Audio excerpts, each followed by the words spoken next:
Welcome to the Zen Stoic Path, where we share a modern take on timeless wisdom to help you develop unshakable inner peace so that you can live a liberated life.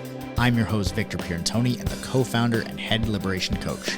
Be sure to follow me on social at victor.liberatedlife for daily content. Let's get into the show. The third noble truth is the truth of Nirvana. Nirvana, directly translated, means to blow out, to literally exhale, because when you try to hold your breath, you'll lose it. And so most of the time, going back to that second noble truth of attachment, most of the time when we are attached, we are holding our breaths. Maybe it's literally in the moment or even figuratively. We're holding on to our breath. We're not letting things go, and we're building up tightness and tension within ourselves. We're causing suffering within ourselves by holding on. So the truth of Nirvana is the truth of literally blowing out, exhaling, sighing of relief, because this is about letting go. And the truth of Nirvana can also be said as that the cessation of suffering is possible, that we can end the suffering that we have in our lives, and it begins with letting go. It begins with letting go of our attachments. It begins with the end of trying to solve insoluble problems and instead embracing both sides of the coin, not just attaching to one or the other.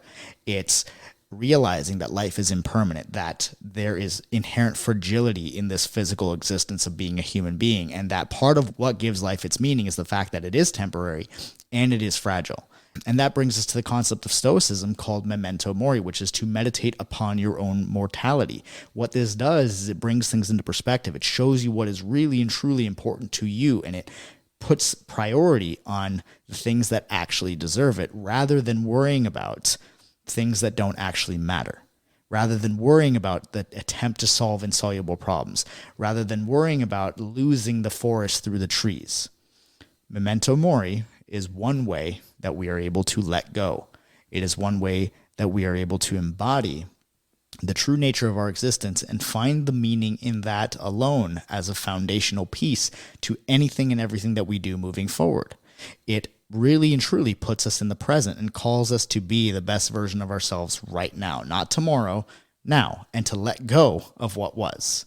Now, what's interesting about the letting go of suffering, or the possibility of letting go of suffering, is that a lot of it too comes down to the methods in which we do it. There are many different things that we can do to set ourselves free. I always talk about how Zen Stoic or Buddhism or Stoicism or personal development, like none of these things are the way. They are all methods of doing so.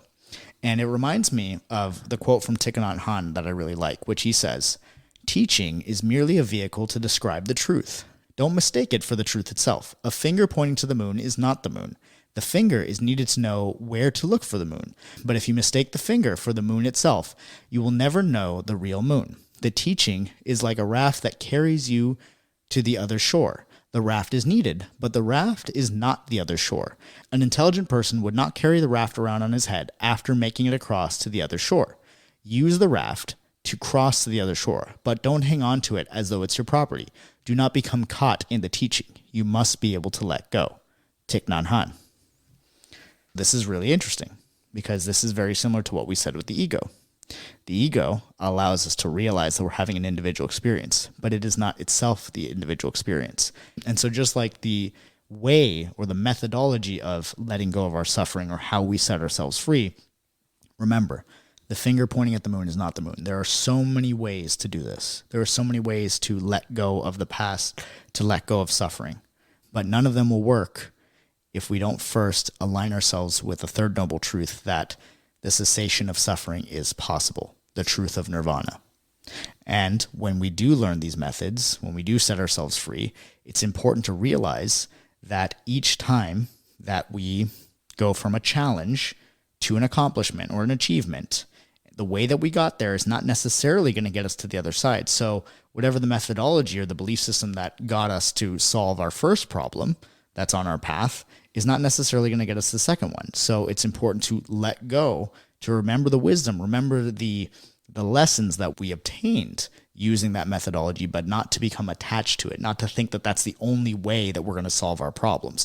And by embodying this spirit of letting things go and remembering to continue our expansiveness, to continue the pursuit of growth, and to embrace uncertainty, it allows us to move through our path in a much more effective way. This is one of the reasons why we don't want to remain in our comfort zone when we're setting goals, when we're setting aspirations. We don't want to remain in our comfort zone because basically what we're doing is we're trying to carry the raft on our head. If you take the raft across the river, you don't carry the raft on your head up the mountain. There is another tool that maybe you use to go up the mountain. Maybe it's a hiking stick.